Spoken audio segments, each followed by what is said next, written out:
सायलीला अचानक का येऊ लागल्या चक्कर? तिच्या लहानपणीच्या आठवणी अचानक परत का जाग्या झाल्या? आणि आता मालिकेत असा एक ट्विस्ट येणार आहे ज्यामुळे अर्जुनचं आयुष्य पूर्ण बदलून जाणार आहे. सगळ्यांच्या चेहऱ्यावरती स्माईल परत. नमस्कार मित्रांनो. ठरलं तर मग मालिकेच्या पुढील भागात प्रेक्षकांना खूप इमोशनल आणि तितकाच धक्कादायक ट्विस्ट पाहायला मिळणार आहे. कारण आता सायलीसोबत असं काही घडणार आहे ज्यामुळे संपूर्ण सुभेदार कुटुंब हादरून जाणार आहे. सायंकाळची वेळ असते. घरामध्ये शांत वातावरण असतं. देवापुढे दिवा लावून कल्पना, पूर्णा आजी आणि सायली शुभंकरोती म्हणत बसलेल्या असतात. पण खरी गोष्ट आता पुढे घडते. सायली डोळी मिटून देवासमोर बसलेली असते आणि अचानक तिला तिच्या लहानपणीचे काही क्षण आठवायला लागतात. ती लहान असताना अगदी अशीच देवापुढे बसून शुभंकरोती म्हणायची. हे आठवताच सायली पूर्णपणे हरवून जाते आणि तेवढ्यात तिला अचानक गरगरल्यासारखं होऊ लागतं. हे पाहून प्रेक्षकही शॉक झाले. सायली स्वतःला सावरायचा प्रयत्न करते, पण तिच्या चेहऱ्यावर स्पष्टपणे अस्वस्थता दिसत असते. आता मालिकेत सर्वात मोठा ट्विस्ट येणार आहे, कारण पुढच्याच क्षणी सीन थेट सायलीच्या रूममध्ये जातो. अर्जुन तिथे एकटाच बसलेला असतो. त्याच्या चेहऱ्यावर प्रचंड ताण दिसत असतो. तो खूप विचारात हरवलेला असतो. तेवढ्यात सायली तिथे येते आणि शांतपणे विचारते, काय झालं?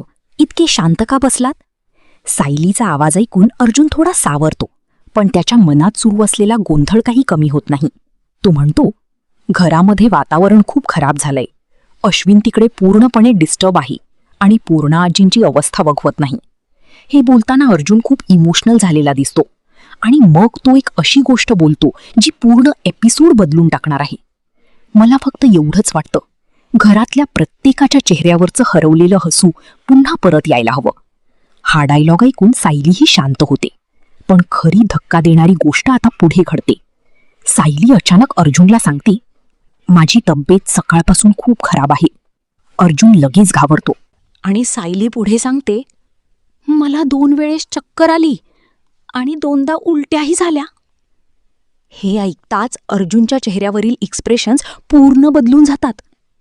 आता प्रेक्षकांच्या मनात एकच प्रश्न निर्माण होणार आहे, सायली प्रेग्नेंट आहे का? की यामागे अजून कोणतं मोठं रहस्य लपलेलं आहे? कारण मालिकेने याआधीही अनेक वेळा अचानक मोठे ट्विस्ट दिले आहेत. त्यामुळे आता पुढील भागामध्ये अर्जुन सायलीला डॉक्टरकडे घेऊन जाणार का? पूर्णा आजींना सायलीबद्दलचं खरं सत्य आठवणार का? आणि सायलीच्या लहानपणीच्या आठवणी परत येण्यामागे नेमकं कारण काय आहे? हे पाहणं खूपच उत्सुकतेचं ठरणार आहे. हा एपिसोड इमोशनल, सस्पेन्स आणि मिस्ट्रीने भरलेला असणार आहे. तुम्हाला काय वाटतं? सायलीसोबत नेमकं काय घडतंय? ती खरंच आई होणार आहे का? सविस्तर रिव्ह्यू पाहूया. भागाच्या सुरुवातीलाच खूप शांत आणि भावनिक वातावरण दाखवण्यात येणार आहे. सायंकाळची वेळ असते. घरामध्ये देवापुढे दिवा लावलेला असतो आणि कल्पना, पूर्णा आजी आणि सायली मिळून शुभंकरोती म्हणत बसलेल्या असतात. हा सीन खूप साधा असला तरी त्यामध्ये एक वेगळंच इमोशनल डेप्थ दिसून येणार आहे. विशेष म्हणजे सायली देवापुढे डोळे मिटून बसलेली असते आणि त्याच वेळी तिला अचानक तिच्या लहानपणीच्या आठवणी दिसायला लागतात. ती लहान असताना अगदी अशाच प्रकारे देवासमोर बसून शुभंकरोती म्हणायची, हे तिला आठवतं.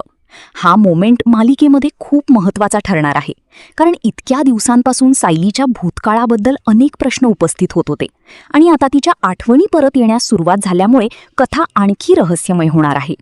हा सीन पाहताना प्रेक्षकांना नक्कीच जाणवणार आहे की लेखक आता सायलीच्या पास्टवर मोठं काहीतरी रिव्हील करण्याच्या तयारीत आहेत. कारण सायलीच्या चेहऱ्यावर दिसणारे एक्सप्रेशन्स, तिच्या डोळ्यात दिसणारी भीती आणि अचानक आलेली अस्वस्थता हे सगळं खूप सिनेमॅटिक पद्धतीने दाखवलं जाणार आहे. विशेष म्हणजे या आठवणी सुरू असतानाच सायलीला अचानक गरगरल्यासारखं होऊ लागतं. ती स्वतःला सावरण्याचा प्रयत्न करते, पण तिची तब्येत स्पष्टपणे खराब झालेली दिसते. हा मोमेंट पाहून प्रेक्षकांना लगेच पुढे काय होणार याची उत्सुकता लागू. यानंतर सीन थेट सायलीच्या रूममध्ये शिफ्ट होतो. इथे अर्जुन एकटाच बसलेला असतो आणि त्याच्या चेहऱ्यावर प्रचंड तणाव दिसत असतो. गेल्या काही दिवसांपासून घरामध्ये सुरू असलेला गोंधळ, पूर्णा आजींची अवस्था आणि अश्विनची मानसिक परिस्थिती, या सगळ्याचा परिणाम अर्जुनवर झालेला दिसून येतो. हा सीन मालिकेच्या इमोशनल साईडला आणखी मजबूत बनवणार आहे, कारण अर्जुनचा कॅरेक्टर नेहमीच घराला एकत्र ठेवण्याचा प्रयत्न करताना दिसलाय आणि आता तो पूर्णपणे तणावाखाली गेलेला पाहायला मिळणार आहे.